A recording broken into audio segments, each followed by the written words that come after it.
Hey everyone, welcome back to the channel.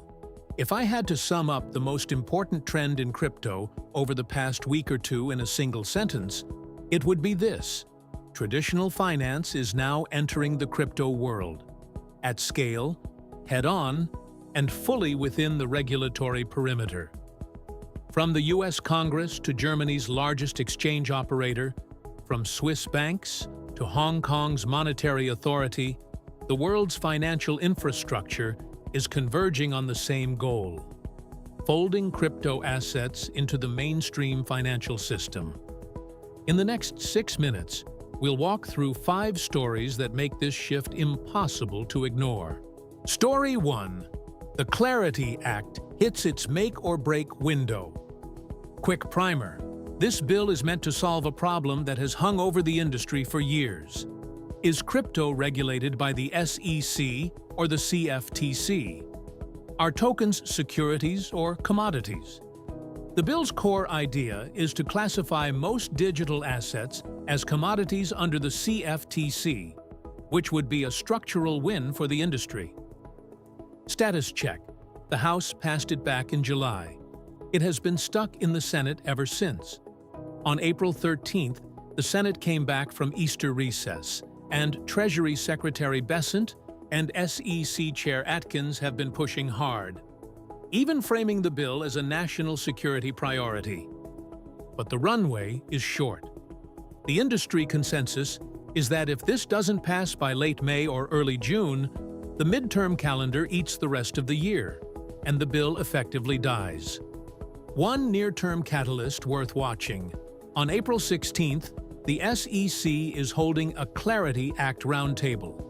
That will be the clearest signal yet on which way this is heading. Story 2. Deutsche Börse buys into Kraken. Kraken moves toward an EPO. The second story is arguably the most symbolically important headline of the week. Deutsche Börse, Europe's largest exchange operator, has taken an equity stake in Kraken. Announced on April 15th, Deutsche Börse invested $200 million into Payward, Kraken's parent company, for roughly a 1.5% stake, at an implied valuation of about $13.3 billion. The two companies will integrate across trading, custody, settlement, collateral management, and tokenized assets. Kraken will also plug into Deutsche Börse's FX platform 360T and its derivatives venue Eurex. But that's only one piece of a much bigger move. Back in March, Kraken Financial became the first crypto firm to gain direct access to the Federal Reserve's core payment system, effectively earning the right to sit at the same table as the banks. And Kraken has confidentially filed for a US IPO, which co-CEO Arjun Sethi publicly confirmed on April 14th. String those 3 things together: European exchange equity, Federal Reserve payment rails, an IPO in the pipeline, and Kraken is visibly upgrading from crypto exchange to global financial infrastructure. Story 3. Swiss banks launch a Franc stablecoin Sandbox. Story 3 comes from Switzerland. On April 8th, 6 major Swiss banks, UBS, PostFinance, Signum, Raiffeisen, Zürcher Kantonalbank, and Banque Cantonale Vaudoise, teamed up with Swiss stablecoin AG to launch a live sandbox for a Swiss franc-pegged stablecoin. A few key points. First, it's being issued on Ethereum as an ERC20. Second, the sandbox will run throughout 2026, covering payments, settlement, smart contracts, and programmable money use cases in real conditions. Third, 2 of Switzerland's 4 systemically important banks are in the consortium. This is a heavyweight lineup. Why does this matter? Because the global stablecoin market is still dominated by dollar stablecoins, USDT and USDC. A Swiss franc stablecoin, alongside Europe's Kivalis euro stablecoin, is essentially the non-dollar world pushing back against the dollarization of the on-chain economy. The next phase of the stablecoin war isn't a contest between crypto-native projects anymore. It's a contest between sovereign currencies. Story 4. Hong Kong issues its first stablecoin licenses. Story 4 is the most important development coming out of Asia. Hong Kong has officially granted its first stablecoin issuer licenses. On April 10th, the Hong Kong Monetary Authority, acting under the Stablecoins Ordinance, granted licenses to two entities, the Hong Kong and Shanghai Banking Corporation, that's HSBC, and Anchor Point Financial Technology, a joint venture between Standard Chartered Hong Kong, HKT, and Animoca Brands. Here's the roadmap. HSBC plans to launch its Hong Kong dollar stablecoin in the second half of 2026, integrated directly into PayMe and the HSBC HK app, starting with peer-to-peer transfers, merchant payments, and subscribing to tokenized investment products. Anchor Point Financial plans to roll out its HKD-pegged stablecoin, called HKDAP, in phases starting in Q2 this year, focused on cross-border payments and RWA tokenization. Some context worth knowing: the HKMA received 36 applications, and it only handed out 2 licenses in this first batch.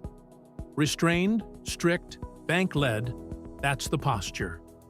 Hong Kong has clearly chosen a fewer, better compliance path. The goal isn't to chase hype, it's to position the HKD stablecoin as cross-border payment infrastructure and a lane for the internationalization of the renminbi. Story 5. U.S. stablecoin compliance and the RWA narrative level up. The last story is one a lot of people overlook, but which may have the deepest long-term impact. In the U.S., the compliance battle around stablecoins and RWAs is now fully underway. Last July, President Trump signed the Genius Act, the first federal-level stablecoin law in the United States. Under that framework, Circle, Ripple, and Coinbase are all pursuing OCC national bank charters to secure federal-level legitimacy. If that lands, stablecoin issuers effectively become quasi-banks, a structural change to the plumbing of the entire crypto industry. At the same time, Ondo Finance has filed with the SEC to issue tokenized securities on Ethereum, another milestone for the RWA, or real-world assets on-chain, narrative. Put the US, Switzerland, and Hong Kong stories side by side, and a clear map appears. The dollar is taking the private issuer plus federal charter path, Switzerland is taking the bank consortium plus sandbox path, and Hong Kong is taking the restrained licensing plus bank-led path. 3 different routes, all heading to the same destination, putting the existing financial system directly on-chain. Quick recap of the 5 stories. The Clarity Act is in its final legislative window. Deutsche Börse has taken a stake in Kraken, which is plugged into the Federal Reserve's payment system and is moving toward an IPO. Switzerland launched its Franc stablecoin Sandbox. Hong Kong issued its first 2 stablecoin licenses. And the US stablecoin and RWA compliance track is accelerating. Zoom out, and the through line is hard to miss. Crypto is graduating from fringe asset to part of the global financial system.